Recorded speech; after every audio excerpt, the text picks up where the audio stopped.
Sir, വീണ്ടും മഹാത്മാഗാന്ധി നമ്മുടെ രാഷ്ട്രപിതാവ് ഒരു വിവാദ സ്ഥാനത്തെത്തുകയാണ്. അതായത് ദേശീയ തൊഴിലുറപ്പ് പദ്ധതിയിൽ മഹാത്മാഗാന്ധിയുടെ പേരുണ്ടായിരുന്നത് അത് മാറ്റി അതിൻ്റെ പേര് റാം എന്നാക്കി എന്നുള്ളതാണ് ഒരു പരാതി. അതുപോലെ തന്നെ എപ്പോഴും കോൺഗ്രസ്സുകാർ ഫോക്കസ് ചെയ്യുന്ന, ചില കമ്മ്യൂണിസ്റ്റുകാർ ഫോക്കസ് ചെയ്യുന്ന ഒരു കാര്യം, ഗാന്ധി വധം നടത്തിയത് അല്ലെങ്കിൽ ഗാന്ധിയെ കൊന്നത് RSSകാരാണ് എന്നാണ് പൊതുവെ കേൾക്കുന്നൊരു പരാതി. അപ്പം ഈ തൊഴിലുറപ്പ് പദ്ധതിയിൽ മഹാത്മാഗാന്ധിയുടെ പേരൊഴിവാക്കിയതോടുകൂടി വീണ്ടും ഗാന്ധിവധം RSSകാർ നടത്തിയിരിക്കുന്നു എന്ന മട്ടിലാണ് പ്രചരണം. ഇതിനെക്കുറിച്ച് അങ്ങയുടെ അഭിപ്രായം എന്താണ്? അത് ശരിക്കും പറഞ്ഞാൽ മഹാത്മാഗാന്ധിയുടെ സ്മരണയ്ക്ക് മുമ്പിൽ ആദരാഞ്ജലി അർപ്പിച്ചുകൊണ്ടാണ് ഈ സംവാദം പോലും തുടരുന്നത്. ഗാന്ധിജി ഭാരതത്തിനും ലോകത്തിനും ആദർശ പുരുഷനായിരുന്നു. ആ ആദർശം എന്നും നിലനിൽക്കും. പക്ഷേ ആ ആദർശം നിലനിൽക്കുന്നത് മഹാത്മാഗാന്ധിയുടെ ഫോട്ടോ ഉള്ള നോട്ടിൻ്റെ മുകളിലല്ല. ആ നോട്ട് കള്ളനോട്ടായും അതുപോലെ വ്യാപകമായി പ്രചരിക്കുന്ന മറ്റ് തരത്തിലുള്ള ആവശ്യങ്ങൾ കൊണ്ട് ഉപയോഗിക്കുന്ന കറൻസിയായിട്ട് വരും. അത് ചിലപ്പോൾ മാറ്റേണ്ടി വരും. അതുകൊണ്ട് ഗാന്ധിയെ നോട്ടുമായിട്ടോ ഈ പദ്ധതിയുടെ പേരുമായിട്ടോ ഒന്നും ബന്ധപ്പെടുത്തേണ്ട യാതൊരു ആവശ്യമില്ല. അതുപോലെ തന്നെ ഗാന്ധിയുടെ പേര് കാപട്യത്തോടു കൂടി വ്യാജമായി അനർഹമായി നെറ്റിച്ചൊട്ടിച്ചു നടക്കുന്നവരും ഗാന്ധിയാണെന്ന് കരുതേണ്ട കാര്യവുമില്ല. ഗാന്ധിയെ വിമർശിക്കുന്നതിൻ്റെ പേരിൽ ഇന്ദിര തൊട്ടിട്ട്, ഫിറോസ് തൊട്ട് ഇന്ദിര തൊട്ട്, രാജീവ് തൊട്ട്, രാഹുൽ തൊട്ട്, മേനക തൊട്ട്, വരുൺ അല്ലെങ്കിൽ രാഹുൽ അല്ലെങ്കിൽ പ്രിയങ്ക, അല്ലെ പുതിയ ഗാന്ധി ഉണ്ടല്ലോ, എൻ്റെ രഹന ഗാന്ധി, അതങ്ങനെയാണ്. അവരെല്ലാം ഗാന്ധിമാരാണ്. അതുകൊണ്ട് ആ ഗാന്ധിയുടെ പേരുള്ളവരെ ഒന്നും തുടരുന്നത് കഥയില്ല. അതൊരു കാര്യം. അങ്ങയുടെ പ്രധാന ചോദ്യം ഗാന്ധിവധമാണ്. ഈ ഗാന്ധിവധത്തിൻ്റെ വിഷയം പറയുമ്പം ചർച്ച ചെയ്യപ്പെടാത്ത 2-3 കാര്യങ്ങളുണ്ട്. ഭാരതത്തിൽ കാശ്മീരിൽ കല്ലേറുണ്ടായാലും നക്സലൈറ്റ് ആക്രമണം ഉണ്ടായാലും അതിലൊക്കെ പ്രതികൾ വിചാരണ ചെയ്യപ്പെടുമ്പം പ്രത്യേകിച്ചും കമ്മ്യൂണിസ്റ്റ് പക്ഷം ഉയർത്തുന്നൊരു വാദമുണ്ട്. അവരെന്തുകൊണ്ടാണ് അങ്ങനെ തീവ്രവാദികളായത്, അല്ല എന്തുകൊണ്ടാണ് ആ കല്ലേറ് നടത്തിയത്, എന്തുകൊണ്ടാണ് ആക്രമണം നടത്തിയെന്ന് ആലോചിക്കണം. അതിൻ്റെ സാമൂഹിക പരിസ്ഥിതി ചിന്തിക്കണം എന്നൊരു ആലോചനയുണ്ടല്ലോ. ആ ചോദ്യം ഗാന്ധിയുടെ കാര്യത്തിൽ ബാധകമല്ലേ? ഗാന്ധിവധം എന്ന ക്രൂരമായ കൊലപാതകത്തിൻ്റെ കാര്യത്തിൽ ഇത് ബാധകമല്ലേ? അവിടെയും എന്തുകൊണ്ടാണ് ഗാന്ധിയുടെ കൊലപാതകം എന്ന ക്രൂര കൃത്യം ചെയ്തയാൾ നഥുറാം ഗോഡ്സെ അത് ചെയ്തെന്ന് ആലോചിക്കണ്ടേ? അവിടെ ഒരു കാര്യം കൂടെ ചിന്തിക്കണം. നഥുറാം ഗോഡ്സെ ഗാന്ധിവധത്തിന് എത്തുന്നതിന് കാലങ്ങൾക്ക് മുമ്പാണ് പോലും RSSകാരനായിരുന്നു പറയുന്നുണ്ട്. പറയാത്തൊരു കാര്യമുണ്ട്. നഥുറാം ഗോഡ്സെ പൊതുജീവിതം ആരംഭിച്ചത് ഗാന്ധി ശിഷ്യനായിട്ടായിരുന്നു. ഗാന്ധി ശിഷ്യനായിട്ട് ഹരിജനോദ്ധാരണ പ്രവർത്തനത്തിൽ പങ്കെടുത്താണ് അദ്ദേഹം ഈ രംഗത്തേക്ക് വരുന്നത്, പൊതുരംഗത്തേക്ക്. ഗാന്ധിയിൽ അദ്ദേഹത്തിന് പ്രതീക്ഷ നഷ്ടപ്പെട്ടപ്പം രാഷ്ട്രീയ സ്വയംസേവക സംഘമായിട്ട് ബന്ധപ്പെട്ടു. സംഘത്തിന് തീവ്രത പോരാ എന്ന് കണ്ടതിൻ്റെ പേരിൽ സവർക്കറുടെ രാഷ്ട്രീയമായിട്ട് ബന്ധപ്പെട്ടു ഹിന്ദു മഹാസഭ. സവർക്കറും ഗോഡ്സെ എത്ര തീഷ്ണമായി ചിന്തിക്കുന്നില്ല എന്ന് കണ്ടൊരു ഘട്ടത്തിൽ അതിന് കാരണമുണ്ട്.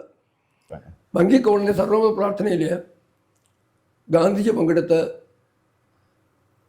ഇസ്ലാമിക പ്രാർത്ഥനയും കൂടെ ചെല്ലുന്നതിന് തയ്യാറായപ്പം അവിടെ ഉണ്ടായിരുന്ന സ്ത്രീകൾ ഉൾപ്പെടെയുള്ളവർ പറഞ്ഞു വേണ്ട. അതിന് പശ്ചാത്തലമുണ്ട്. അവിടെ നടക്കുന്നത് വിഭജനത്തിൻ്റെ ഭാഗമായിട്ടുള്ള ക്രൂരതയുടെ സന്ദർഭമാണ്. ആ സാഹചര്യത്തിൽ ഇവിടെ അങ്ങനെ ഒരു പ്രാർത്ഥന വേണ്ടെന്ന് അവരാവശ്യപ്പെട്ടു. ഗാന്ധിജി അവരെ നിഷേധിച്ചുകൊണ്ട് ഗാന്ധിജി ഇസ്ലാമിക പ്രാർത്ഥന ചൊല്ലി. അത് ചൊല്ലിയതിന് അവിടെ നിന്ന് കുറച്ച് ആളുകൾ ഗാന്ധിജിയെ കൂവി. ആ കൂവിയ കൂട്ടത്തിൽ ഗോഡ്സെ ഉണ്ടായിരുന്നു. ഈ വിവരം ചെന്ന് സവർക്കർക്ക് റിപ്പോർട്ട് ചെയ്തപ്പം സവർക്കർ ഗോഡ്സെ എടുത്തിട്ട് ലെഫ്റ്റ് ആൻഡ് റൈറ്റ് ഫയർ ചെയ്തു. അവിടെ ഗോഡ്സെക്ക് ബോധ്യമായത് സവർക്കർ ഇവൻ്റെ കൂടെ ഇല്ലെന്നാണ് മനസ്സിലായത്. അപ്പോൾ സ്വാഭാവികമായിട്ടും ഗോഡ്സെ പിന്നെ ചെയ്ത കാര്യങ്ങളൊക്കെ അതുവരെ ഉണ്ടായിരുന്ന ഗാന്ധി ശിഷ്യനെന്നോ RSSകാരനെന്നോ സവർക്കറുടെ ശിഷ്യനെന്നുള്ള ഘട്ടത്തിൽ നിന്ന് മാറിയിട്ട് ഡൽഹിയിൽ നടന്ന അല്ലെങ്കിൽ പഞ്ചാബിൽ നടന്ന, ഭാരതത്തിൽ നടന്ന വിഭജനാനന്ത കലാപത്തിൻ്റെ രൂക്ഷതയിൽ നിന്ന്, അവിടെ വെട്ടിനുറുക്കപ്പെട്ട ജഡശരീരങ്ങളുടെ അന്തരീക്ഷത്തിൽ, അവിടെ ബലാത്സംഗം ചെയ്യപ്പെട്ട സ്ത്രീകളുടെ അനുഭവത്തിൻ്റെ വെളിച്ചത്തിൽ അഭയാർത്ഥികളായി ഡൽഹിയിൽ വന്ന ആളുകൾക്ക് അനുഭവിക്കേണ്ടി വന്ന യാതനകൾ,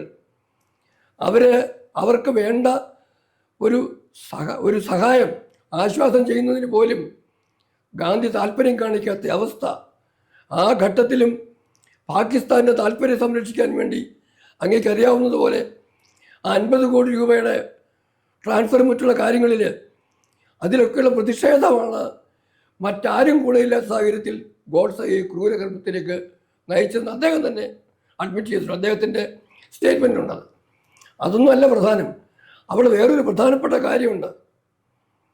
ഈ സംഭവം നടക്കുന്നതിന് ദിവസങ്ങൾക്ക് മുമ്പ്, 10-12 ദിവസങ്ങൾക്ക് മുമ്പ് ആദ്യം ഒരു അറ്റംപ്റ്റ് ഉണ്ടായി ഗാന്ധിക്കെതിരെ.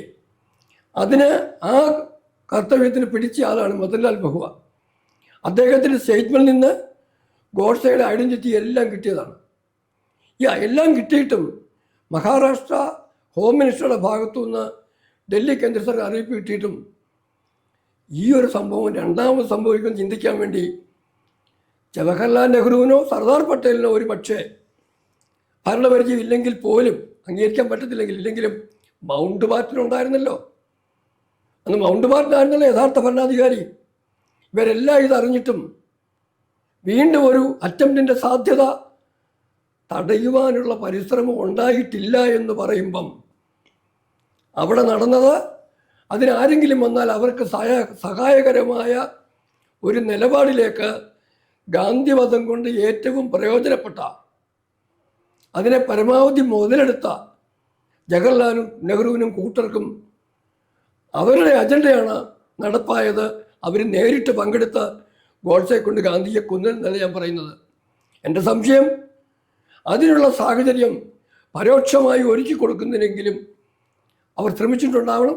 ഒപ്പം വായിക്കേണ്ടതാണ് കോൺഗ്രസിനെ പിരിച്ചുവിടാൻ വേണ്ടി ഗാന്ധിജി ആവശ്യപ്പെട്ടതും അതൊക്കെ.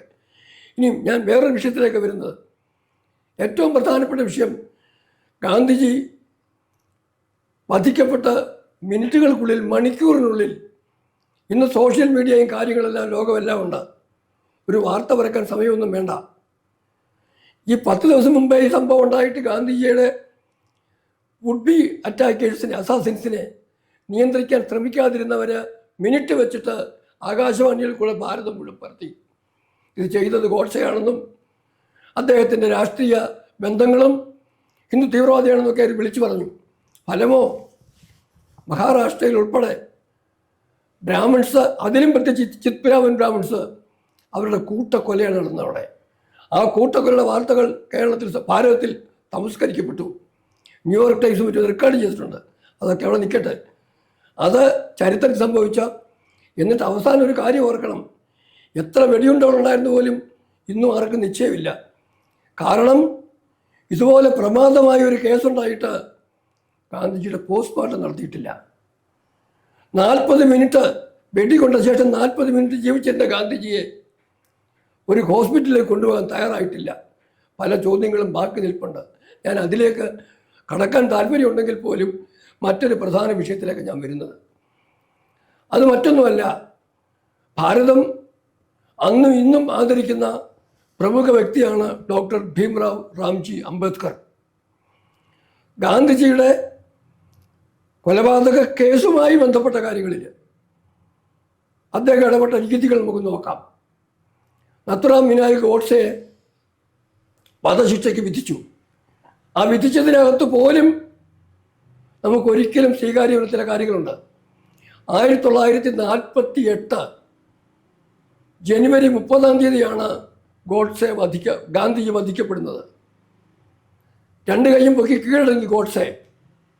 ആ ഗോഡ്സെയെ കസ്റ്റഡിയിലെടുത്തു. അതിൻ്റെ വിശദാംശങ്ങളിലേക്ക് പോകുന്നില്ല. പക്ഷേ 48 ജനുവരി 30 സംഭവിച്ചെങ്കിൽ 1949 നവംബർ 15 ആണെന്ന് എൻ്റെ ഡേറ്റ് ഓർമ്മ, അല്ലെങ്കിൽ നവംബർ മാസത്തിൽ ആളെ തൂക്കിക്കൊന്നു. ഇത്ര സ്പീഡിൽ, ഇത്ര ഫാസ്റ്റ് ട്രാക്കിൽ അജ്മൽ കസബിനെ കൊന്നിട്ടുണ്ടോ? നിരവധി കൊലപാതകങ്ങളിൽ പങ്കെടുത്തിട്ടുള്ള അതുകൊണ്ട് ഇന്ദിരാഗാന്ധിയുടെ അസാസിൻസിനെ അല്ലെങ്കിൽ രാജീവ് ഗാന്ധിയുടെ അസാസിൻസിനെ അത്തരത്തിൽ ഫാസ്റ്റായിട്ട് ഡീൽ ചെയ്തിട്ടുണ്ടോ? ഇല്ലല്ലോ. അവിടെ ഒരു കാര്യം ഓർക്കണം, ഗോഡ്സെ ഒരിക്കലും മാപ്പപേക്ഷിച്ചിട്ടില്ല. അപ്പീലിന് പോലും പോയിട്ടില്ല. ഈ കുറ്റത്തിലെല്ലാം കാരണക്കാരൻ ഞാനാണെന്നും ഞാനല്ലാതെ വേറെ ആരും ഉത്തരവാദിത്തത്തിലുള്ള നിലപാടെടുത്തിട്ട് ശിക്ഷ സ്വീകരിക്കാൻ തയ്യാറായി നിൽക്കുമായിരുന്നു. ഒരു കാര്യം നമ്മൾ ഓർക്കണം, അംബേദ്കർ, അവിടെ അതാണ് ഞാൻ അംബേദ്കറുടെ പേര് പറയുന്നത്, വധശിക്ഷ വിധിച്ച ശേഷം ഡോക്ടർ അംബേദ്കർ ഇദ്ദേഹത്തിൻ്റെ ഗോഡ്സെയുടെ കുടുംബക്കാരുമായിട്ട് അങ്ങോട്ട് ബന്ധപ്പെടുന്നു, അല്ല ഇങ്ങോട്ടല്ല. അന്ന് നിയമമന്ത്രിയായിരുന്ന അംബേദ്കർ അങ്ങോട്ട് ബന്ധപ്പെട്ടു. എന്നിട്ട് പറഞ്ഞു, ഗോഡ്സെയുടെ വധശിക്ഷ മാറ്റി ജീവപര്യന്തം ആക്കാൻ വേണ്ടി ഞാനൊന്ന് ശ്രമിക്കാം. ഹിംസ എന്ന് പറയുന്നത് ഗാന്ധിയുടെ കൺസെപ്റ്റിന് എതിരാണ്. നമുക്കൊക്കെ അതിന് അതിശയം തോന്നും. ഹിംസ ഗാന്ധിജിയുടെ കൺസെപ്റ്റിന് എതിരായതുകൊണ്ട് തന്നെയല്ല. ഓർക്കണം, സ്വാമി ശ്രദ്ധാനന്ദയെ കൊന്ന റഷീദ് എന്ന് പറയുന്ന ആ മത തീവ്രവാദിയെ തൻ്റെ സഹോദരനാന്ന് പറഞ്ഞ് അദ്ദേഹത്തെ പോലും ന്യായീകരിച്ച ആളാണ്. വഴിതെറ്റിപ്പോയ സഹോദരനാണെന്നാണ്. ആ ഗാന്ധിയെ കൊന്നയാളിനെ തൂക്കിക്കൊല്ലുക എന്ന് പറഞ്ഞ ഹിംസ ഒരുപക്ഷെ ഗാന്ധിജിക്ക് പറയാൻ അവസരമുണ്ട്, ഗാന്ധിജി പോലും അനുവദിക്കില്ലായിരുന്നു. ആ കൺസെപ്റ്റോടെ എടുത്തു കാണിച്ചുകൊണ്ട് അംബേദ്കർ ഗോഡ്സെയുടെ കുടുംബത്തിലുള്ള ആളുകളോട് പറഞ്ഞു, നിങ്ങൾ അദ്ദേഹത്തിൽ നിന്ന്, അതായത് ഗോഡ്സെയിൽ നിന്ന് ഈ കാര്യത്തിന് വേണ്ടി ഒരു അപേക്ഷ കിട്ടിക്കഴിഞ്ഞാൽ അത് മുന്നോട്ട് കൊണ്ടുപോയി വധശിക്ഷ ഒഴിവാക്കാൻ വേണ്ട കാര്യം ഞാൻ ചെയ്യാം എന്നൊരു ഓഫർ കൊടുത്തു, വാഗ്ദാനം. ഈ വാഗ്ദാനം വക്കീൽ മുഖാന്തരം ജയിലിൽ ഗോഡ്സെയുടെ അടുത്ത് എത്തിച്ചു. അത് എത്തിക്കഴിഞ്ഞുകൊണ്ട് ഗോഡ്സെ പറഞ്ഞ മറുപടി, എനിക്കങ്ങനെ ദാനം കിട്ടിയൊരു ജീവിതം വേണ്ട, ഞാൻ ചെയ്തതിൻ്റെ ശിക്ഷ അനുഭവിക്കാൻ വേണ്ടി ഞാൻ തയ്യാറാണ്. ഗാന്ധിയുടെ അഹിംസയും എന്നോടൊപ്പം തൂക്കിലെട്ടപ്പെട്ടുകൊണ്ടെന്നാണ് പറഞ്ഞു. ആ അഭിപ്രായം കേട്ട് കഴിഞ്ഞപ്പം അത് തിരിച്ചറിഞ്ഞ് അംബേദ്കർ ഞെട്ടിപ്പോയി. പിന്നെ അംബേദ്കർ ആ വഴിക്ക് പോയിട്ടില്ല. ഇനി അംബേദ്കറുടെ രണ്ടാമത്തെ ഇടപെടൽ, ഇതൊക്കെ നമ്മൾ ചർച്ച ചെയ്യേണ്ട വിഷയങ്ങളാണ്.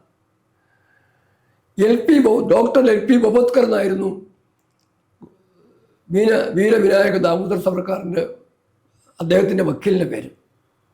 ഈ എൽ പി ബൊബത്കർക്ക് അദ്ദേഹം താമസിക്കുന്നത് ഗാന്ധി കൊല്ലപ്പെട്ട ആ ബിർള ഹൗസിന് അടുത്ത് തന്നെയാണ് ഹിന്ദു മഹാസഭയുടെ ഓഫീസ്. അവിടെയാണ് എൽ പി ബൊബത്കർ അന്നേരം സ്റ്റേ ചെയ്തിരുന്നത്. അദ്ദേഹം ബോംബെ നിന്ന് മഹാരാഷ്ട്രയിൽ.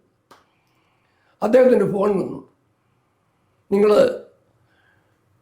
മധുര റോഡിൽ 21 മൈലവറ്റ അവിടെ കാണണം, ഇത്ര മണിക്ക് നിങ്ങളെ കാണാൻ ഒരാൾ വരുന്നു, നിങ്ങളവിടെ കാണണമെന്ന് പറഞ്ഞു. ഇദ്ദേഹം അവിടെ ചെന്ന് കഴിഞ്ഞാൽ സ്വന്തം കാറ് മാറ്റിയിട്ടിട്ട് ഡോക്ടർ ഭീംറാവ് റാംജി അംബേദ്കർ നിയമമന്ത്രിയാണ് ഈ സവർക്കറുടെ വക്കീൽ എൽ പി ബൊബത്കറെ കാണാൻ വേണ്ടി അങ്ങോട്ട് ചെന്നിട്ട് അദ്ദേഹം ഷെയർ ചെയ്തു, വിനായക ദാമോദർ സവർക്കറെ ഈ കേസിൽ കൊടുക്കാൻ വേണ്ടി നിരപരാധിയായ അദ്ദേഹത്തെ ഈ കേസിൽ കൊടുക്കാൻ വേണ്ടി നിരപരാധിയായ സവർക്കറെ ഈ കേസിൽ കൊടുക്കാൻ വേണ്ടി ബോധപൂർവ്വം ശ്രമം നടക്കുന്നുണ്ട്.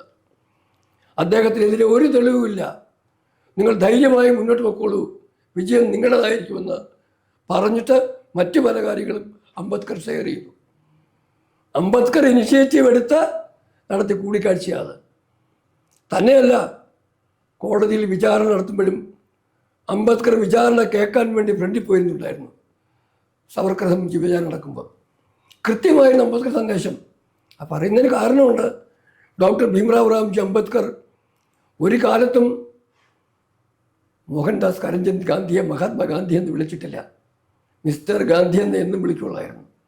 അദ്ദേഹം പറഞ്ഞത് തന്നെ, ഗോഡ്സെ ഇത് ചെയ്തില്ലായിരുന്നെങ്കിൽ ഒരുപക്ഷെ ഗാന്ധി ഇന്ത്യയുടെ ചരിത്രത്തിൽ വെറുതെ പരാമർശിക്കപ്പെട്ടു എന്നൊരു വ്യക്തി മാത്രമായി മാറാമായിരുന്നു പറഞ്ഞത്. അവിടെയൊക്കെ നമുക്ക് യോജിപ്പുണ്ട്. അവിടെ അംബേദ്കറോട് യോജിക്കാത്ത ആളാണ് ആ കാര്യത്തിനകത്ത്. ഗോഡ്സെ വധിച്ചാലും വധിച്ചില്ലെങ്കിലും ഗാന്ധിജിക്ക് ഭാരതത്തിൽ വിലയുണ്ടായി. പക്ഷെ ഒരു കാര്യം കൂടി നമ്മൾ ഓർക്കുക, ഇവിടെ അന്ന് നടന്ന ഏറ്റവും വലിയ, വെറുതെ ആ വിഷയം ചർച്ച ചെയ്തു പോകാനാണ് ഞാൻ ആഗ്രഹിക്കുന്നത്, ഞങ്ങൾക്ക് പോലും അവസരം തരാതെ സംസാരിച്ചെങ്കിലും പറയുക. അടുത്തൊരു പ്രധാനപ്പെട്ട വിഷയം, ഹൈക്കോടതിയിലും വിധി വന്നു, ശിക്ഷ കൃത്യമായി ഉറപ്പായി. അന്നത്തെ കാലത്ത് അതിന് അപ്പീൽ പോകാൻ വേണ്ടി ഭാരതത്തിൽ സുപ്രീം കോടതി ഇല്ല. അപ്പീൽ പോകേണ്ടത് ലണ്ടനിലെ അതിനൊരു പ്രീപേഴ്സല്ല, വേറെ പേരെൻ്റെ ലണ്ടനിലെ അധോ സഭയുടെ ഒരു ബോഡിക്കകത്താണ്, അതിൻ്റെ പേര് ഞാൻ പെട്ടെന്ന് ഓർക്കുന്നില്ല, അവിടെയാണ് പ്രിവി കൗൺസിൽ. ലണ്ടനിലെ പ്രിവി കൗൺസിലാണ് അപ്പീൽ കൊടുക്കേണ്ടത്. പ്രിവി കൗൺസിലിൽ അപ്പീൽ ചെയ്യുന്ന നവംബർ മാസത്തിലാണ്. 1949 നവംബറിലാണ് അപ്പീൽ ചെയ്യുന്നത്. അപ്പീൽ ചെന്നപ്പോൾ അവിടെ വിധിച്ച എങ്ങനെയാന്ന് പറഞ്ഞാൽ അവരത് എടുത്ത് പറഞ്ഞു ഈ കേസ് ഞങ്ങളുടെ അടുത്ത് കിട്ടി, പക്ഷേ 1950 ജനുവരിയിൽ ഭാരതത്തിൽ സുപ്രീം കോടതി സ്ഥാപിക്കപ്പെടാൻ പോവുക. അപ്പം പിന്നെ ഈ കേസെല്ലാം അങ്ങോട്ട് മാറേണ്ടി വരും. അപ്പം അതിനുള്ളിലായിട്ട് ഞങ്ങൾക്കൊരു ജഡ്ജ്മെൻറ്റ് തരുന്നതിനുള്ള സന്ദർഭമില്ല. അതുകൊണ്ട് അപ്പീൽ ആഗ്രഹിക്കുന്നവർ ആ സുപ്രീം കോടതി മുമ്പിൽ ഈ അപ്പീല് അനുവദിക്കുന്നതിന് അവസരം തന്നുകൊണ്ട് ഞങ്ങളുടെ മുമ്പിൽ നിന്ന് ഈ കേസ് ഞങ്ങൾ ഒഴിവാക്കുന്ന പറഞ്ഞു. എന്ന് പറഞ്ഞാൽ ഭാരതത്തിൽ സുപ്രീം കോടതി വന്നു കഴിഞ്ഞാൽ ആ സുപ്രീം കോടതിയിൽ ഈ അപ്പീലുമായിട്ട് പോകുന്നതിനുള്ള സാഹചര്യം ഞാൻ ആവർത്തിക്കുന്നു. ഗോഡ്സെ അപ്പീലിന് പോയിട്ടില്ല, മറ്റു പ്രതികൾ. സാഹചര്യം ബാക്കി നിൽക്കുമ്പോഴാണ് ആ വിധി വന്ന ഒറ്റയാഴ്ചക്കുള്ളിൽ ഹൈ സ്പീഡിൽ മേഴ്സി പെറ്റീഷൻ പോലും ജെറ്റ് സ്പീഡിൽ ഡിസ്പോസ് ചെയ്തു. ആരൊക്കെ കൊടുത്ത മേഴ്സി പെറ്റീഷൻസ് അതെല്ലാം ഡിസ്പോസ് ചെയ്തിട്ട് ഒരാഴ്ചക്കുള്ളിൽ ഇരുട്ടിൻ്റെ മറവിൽ നത്തുറാമീനായ ഗോഡ്സെയും ഒരു പ്രതിയെയും തൂക്കിക്കൊന്നു. അവരുടെ ജഡശരീരം പോലും വിട്ടുകൊടുത്തിട്ടില്ല. കാരണമുണ്ട്, ആ ശരീരം കിട്ടിയാൽ അത് രാജ്യത്തൊരു മൂവ്മെൻ്റായി മാറിയേക്കുന്നവർ ഭയന്നിരുന്നു. അങ്ങനെയാണ് സംഭവിച്ചത്. കോടതി അപ്പീൽ എടുക്കാൻ സംഭവിച്ചിട്ടില്ല. കൂടെ ഒന്നും ഓർക്കുക. അല്ല സാറേ, പറയുമ്പോൾ എനിക്ക് ഒരു സംശയം, ഇതുമായിട്ട് ബന്ധപ്പെട്ടൊരു എതിർ വാദമല്ല പറയുന്നത്, എൻ്റെ ഒരു സംശയമാണ് പറഞ്ഞത്. ഞാൻ വായിച്ചിട്ടുള്ളൊരു പുസ്തകമാണ് എഴുതിയ ഗോഡ്സെ എഴുതിയ വൈ ഐ അസാസിനേറ്റഡ് ഗാന്ധി എന്നുള്ളത്. അത് ഞാൻ വായിച്ച് വളരെ നല്ല ഭംഗിയായ ഭാഷയിലാണ് എഴുതിയിരിക്കുന്നത്. പുസ്തകം വായിച്ചു കഴിഞ്ഞപ്പോഴേ ഗോഡ്സെയുടെ ആർഗ്യുമെൻറ്റ് 100% അങ്ങനെ തള്ളിക്കളയാൻ പറ്റില്ല. പക്ഷേ അതേസമയം എനിക്ക് മഹാത്മാഗാന്ധി എന്ന് പറയുന്ന നമ്മുടെ രാഷ്ട്രപിതാവിനോട് തോന്നിയ ആദരവിൽ ഒരു കുറവും വന്നിട്ടില്ല. ഗോഡ്സെ അദ്ദേഹത്തിൻ്റെ ആർഗ്യുമെൻറ്റ് പറഞ്ഞു. അപ്പോൾ ആ ഗോഡ്സെ വായിച്ചു കഴിഞ്ഞപ്പോൾ ഗോഡ്സെ ഇങ്ങനെ ഒരാളായിരുന്നോ എന്ന് തോന്നി എന്ന് മാത്രമേ ഉള്ളൂ. അപ്പോൾ അതിനകത്ത് 2-3 കാര്യമുണ്ട്. ഗോഡ്സെയെ ജയിലിൽ വിസിറ്റ് ചെയ്യാനായിട്ട് ചെല്ലുന്ന ചില ആളുകളെക്കുറിച്ച് പറയുന്നുണ്ട്. അദ്ദേഹവുമായിട്ട് അന്ന് ബന്ധം പുലർത്തിയിരുന്ന ആളുകളെക്കുറിച്ച് ഗോഡ്സെ പറയുന്നുണ്ട്. അപ്പോൾ ഈ വധം നടന്നതിന് ശേഷവും ഗോഡ്സെയ്ക്ക് ശക്തമായ പിന്തുണ പല ഭാഗത്തു നിന്നും അവിടെ എത്തിയിരുന്നു. അദ്ദേഹത്തിന് ഒരു പോലീസ് ഓഫീസറുടെ മകള് ആപ്പിളും അതുപോലെ തന്നെ തണുപ്പത്ത് പുതയ്ക്കാനുള്ള തുണിയും ഒക്കെ ആയിട്ട് വന്നതിനെക്കുറിച്ചൊക്കെ വളരെ കൃത്യമായിട്ട് അദ്ദേഹം പറയുന്നു. ശരി തെറ്റെന്നുള്ളതല്ല, അതിനകത്ത് പറയുന്നു. അതുപോലെ തന്നെ ഫ്രീഡം അറ്റ് മിഡ് നൈറ്റിനകത്ത് ഒരു പരാമർശമുണ്ട്, പക്ഷേ അങ്ങ് വായിച്ചു കാണുമായിരിക്കും. മഹാത്മാഗാന്ധി ബിർള മന്ദിരത്തിലാണെന്ന് എൻ്റെ ഓർമ്മ. അദ്ദേഹം നിരാഹാര സത്യാഗ്രഹം ബിർള ഹൗസിൽ നിരാഹാര സത്യാഗ്രഹം അനുഷ്ഠിക്കുമ്പോഴേ ദില്ലിക്ക് അതിന് പുറത്ത് ഗാന്ധി മരിക്കട്ടെ എന്ന് മുദ്രാവാക്യം വിളിച്ചുകൊണ്ട് പ്രകടനം നടക്കുകയാണ്. ഗാന്ധി നിരാഹാരത്തിലാണ്, ഗാന്ധി മരിക്കട്ടെ എന്ന് പറഞ്ഞ് പ്രകടനം നടക്കുകയാണ്. അപ്പം ഒരു പക്ഷേ ഗോഡ്സെ അന്ന് അദ്ദേഹത്തെ വധിച്ചില്ലായിരുന്നുവെങ്കിൽ, അങ്ങയുടെ അതാണ് പറഞ്ഞത്, ചില പ്രത്യേക സാഹചര്യങ്ങളിൽ ഈ വലിയ മഹാന്മാരായ ആളുകളുടെ ജീവിത ദൗത്യം അവസാനിക്കേണ്ട ഘട്ടമാകുമ്പോൾ അത് അവസാനിച്ചില്ലെങ്കിൽ അവരെ ഒരുപക്ഷെ ചരിത്രത്തിൽ അപ്രസക്തരാകും. ഇപ്പോൾ ഇന്ദിരാഗാന്ധി അന്ന് വധിക്കപ്പെട്ടതോടുകൂടി ഇന്ദിരാഗാന്ധിയുടെ തല വന്നു മാറി. രാജീവ് ഗാന്ധി വധിക്കപ്പെട്ടപ്പോഴൊരു തലം മാറി നിൽക്കുകയാണ്. അപ്പം എന്ന് പറഞ്ഞാൽ മഹാത്മാഗാന്ധി വധിക്കപ്പെട്ടില്ലായിരുന്നു എങ്കിൽ പിന്നീട് ഒരുപാട് കാലം അദ്ദേഹം ജീവിച്ചിരുന്നെങ്കിൽ കൂടുതൽ അദ്ദേഹത്തിന് ബുദ്ധിമുട്ട് വരുമായിരുന്നു എനിക്ക് ഞാൻ തോന്നുന്നു. കാരണം എന്താണെന്ന് ചോദിച്ചാൽ ഗാന്ധി പിന്നീട് വിളിച്ചിട്ട് നെഹ്റുവും പട്ടേലും ഗാന്ധി വിളിച്ചിടത്തേക്ക് ചെന്നിട്ടില്ല എന്നും പറയുന്നുണ്ട്. ഗാന്ധിക്ക് അന്ന് ആഗ്രഹം പ്രകടിപ്പിച്ചു. രണ്ടുപേരും 2 കാരണങ്ങളാൽ ചെന്നില്ല. പട്ടേലിനോട് നീതി കാണിച്ചില്ല എന്ന കാരണം കൊണ്ടായിരിക്കാം ഒരു പക്ഷേ അദ്ദേഹത്തെ പോയി കാണാൻ ആഗ്രഹിച്ചപ്പോൾ കാണാൻ തയ്യാറാകാതെ. നെഹ്റു സ്വാർത്ഥനായ ഒരു രാഷ്ട്രീയ നേതാവാണ്. ഇനിയും ഗാന്ധിയെ കൊണ്ടൊന്നും നേടാനില്ല, അതവിടെ അവസാനിച്ചു, ഇനിയും അദ്ദേഹത്തിൻ്റെ വഴിക്ക് വിടാം എന്ന കാരണം കൊണ്ടായിരിക്കാം നെഹ്റു പോകാതിരുന്നത്. എന്തായാലും ശരി, നമ്മുടെ രാഷ്ട്രപിതാവിൻ്റെ അന്ത്യനിമിഷങ്ങൾ വളരെ യാതനാപൂർണമായിരുന്നു എന്ന വസ്തുത വിസ്മരിക്കാൻ കഴിയില്ല. ഇതിനെക്കുറിച്ചൊക്കെയുള്ള അങ്ങയുടെ ഒരു ഒബ്സർവേഷൻ ഏറ്റവും ഹ്രസ്വമായ വാചകങ്ങളിൽ പറഞ്ഞു തന്നാൽ. ഞാൻ 2 കാര്യം പറഞ്ഞ് അവസാനിപ്പിക്കാം.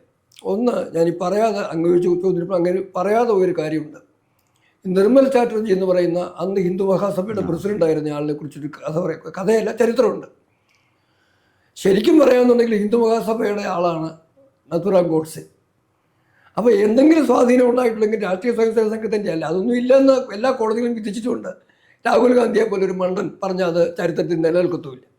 ആവർത്തിച്ചാലും കമ്മ്യൂണിസ്റ്റുകാരും ആവർത്തിക്കുന്നുണ്ട്, അതവിടെ നിൽക്കട്ടെ. പക്ഷേ നിർമ്മൽ ചാറ്റർജി എന്ന ഹിന്ദു മഹാസഭയുടെ പ്രസിഡൻ്റാണ്. അദ്ദേഹത്തെയാണ് പിന്നീട് സുപ്രീം കോടതി അവിടെ ഹൈക്കോടതി ജഡ്ജിയായി കൽക്കട്ടയ്ക്ക് വിട്ടതും. അദ്ദേഹത്തെയാണ് കമ്മ്യൂണിസ്റ്റുകാർ ലോകസഭയിലേക്ക് MP ആയിട്ട് കൊണ്ടുവന്നതും. അതുപോലെ അദ്ദേഹത്തിൻ്റെ മകൻ സോമനാഥ് ചാറ്റർജി MP ആക്കി. അതൊക്കെ ചരിത്രം. പക്ഷെ ഒരു കാര്യം ഓർക്കണം, ഈ നിർമ്മൽ ചാറ്റർജിയെ എത്ര കാലം ജഡ്ജിയായി വെച്ചുകൊണ്ടിരുന്ന അങ്ങനെ ചരിത്രം പരിശോധിക്കുക. 1948 ജനുവരി 30 സംഭവം.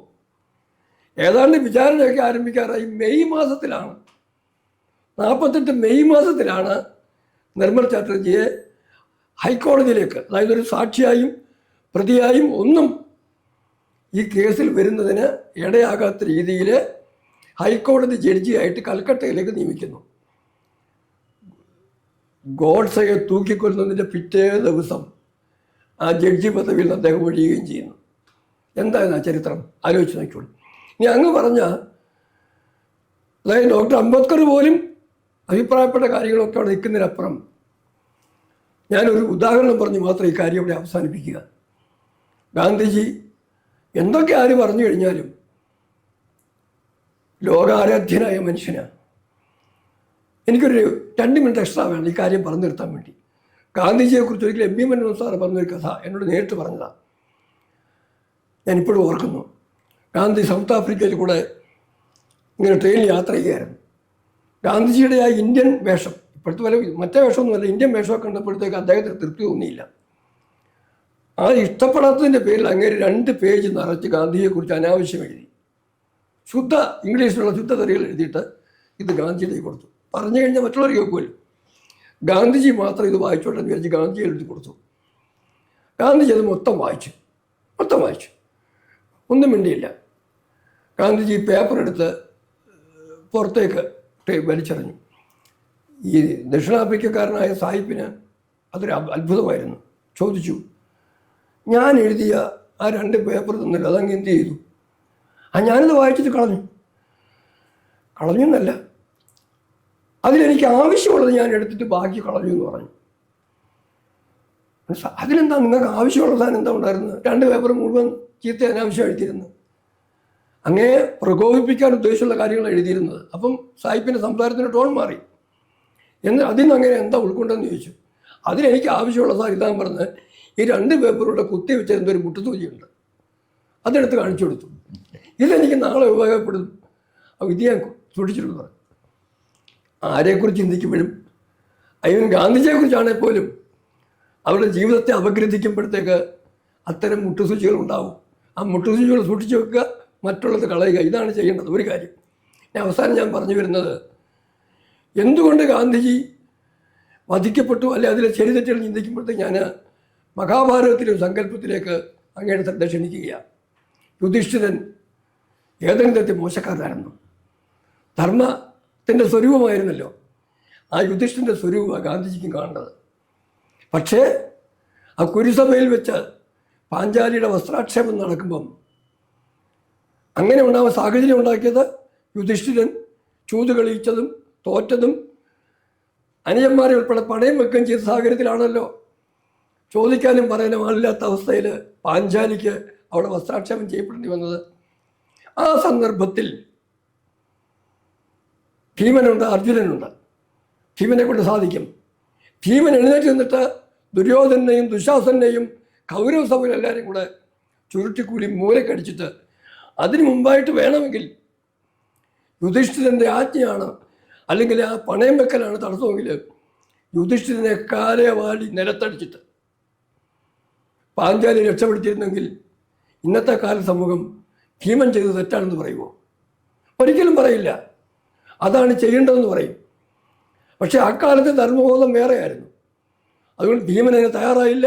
മാത്രമല്ല, ഭീമനും യുധിഷ്ഠിരനും പാഞ്ചാലിക്കുൾപ്പെടെ അറിയാമായിരുന്നു കൃഷ്ണൻ എൻ്റെ പുറകിലുണ്ട്, രക്ഷയ്ക്ക് കൃഷ്ണനെത്തുമെന്ന്. പക്ഷേ അഭിനവകാലത്ത് മഹാത്മജി എന്ന യുധിഷ്ഠിരൻ്റെ മുമ്പിലേക്ക് പാഞ്ചാലിയുടെ വസ്ത്രാക്ഷേപം ചെയ്യപ്പെട്ടതുപോലെ ഒരു ജനസമൂഹത്തിൻ്റെ അവഹേളനവും അവഗണനയും ഇല്ലാതാക്കലും കണ്ട് സഹികെട്ടൊരു സമൂഹത്തിൽ നിന്ന് ഒരു ഗോഡ്സെ, അന്നത്തെ കാലത്ത് ഭീമനെ പോലെ സംയമനം പാലിക്കാതെ ഗാന്ധിയുടെ ശിഷ്യനായിട്ട് ജീവിതം ആരംഭിച്ച ഗോഡ്സെ ഒരു പക്ഷേ ഗാന്ധി എന്ന് വധിക്കാൻ തയ്യാറായത് ഭീമൻ്റെ ധർമ്മബോധം ഗോഡ്സെക്കില്ലായിരുന്നു. അതുപോലെ ഭീമനും പാണ്ഡവരും പ്രതീക്ഷിച്ചിരുന്ന കൃഷ്ണനെ പോലെ രാഷ്ട്രീയ സ്വയം സേവക സംഘം, കലികാലത്തെ സംഘമാണ് പ്രധാനം, ആ സംഘത്തോടൊപ്പം നിൽക്കുകയായിരുന്നെങ്കിൽ ഗോഡ്സെ ഇത് ചെയ്യത്തില്ലായിരുന്നു. സംഘത്തിൽ നിന്ന് അകന്നു പോയതുകൊണ്ടാണ്. അല്ലെങ്കിൽ ഹൈന്ദവ സംഘവും സവർക്കറും ഒക്കെ ഉൾപ്പെട്ട ആ ചിന്തിക്കുന്ന നേതൃസമൂഹത്തിൽ നിന്ന് അകന്നു പോയതുകൊണ്ടാണ് ഗോഡ്സെ ഇങ്ങനെ ചെയ്തത്. ഗോഡ്സെ ചെയ്തത് തെറ്റാണ്. ഗാന്ധിജി ആദരിക്കപ്പെടണം, ഓർമ്മിപ്പിക്കപ്പെടണം. അപ്പോൾ ഡോക്ടർ അംബേദ്കർ പറഞ്ഞതുപോലെ ഒരുപക്ഷെ ഗോഡ്സെ ഇങ്ങനെ ചെയ്തില്ലായിരുന്നെങ്കിലും ഗാന്ധിജിയുടെ പ്രാധാന്യത്തിന് ഒരു കുറവും വരാൻ പോകുന്നില്ലായിരുന്നു എന്നാണ് എൻ്റെ പക്ഷം. ഓക്കെ സാർ, അങ്ങയുടെ കൃത്യമായ നിരീക്ഷണം പ്രേക്ഷകരുമായി പങ്കുവച്ചതിൽ സന്തോഷമുണ്ട്. നന്ദി. കൂടുതൽ വാർത്തകളും വിശേഷങ്ങളും നേരിട്ട് ലഭിക്കാൻ ജനങ്ങളിൽ നിന്ന് ജനങ്ങളിലേക്ക് ജനഭൂമി ന്യൂസ് സബ്സ്ക്രൈബ് ചെയ്യൂ. ബെൽ ബട്ടൺ അമർത്താനും മറക്കരുത്.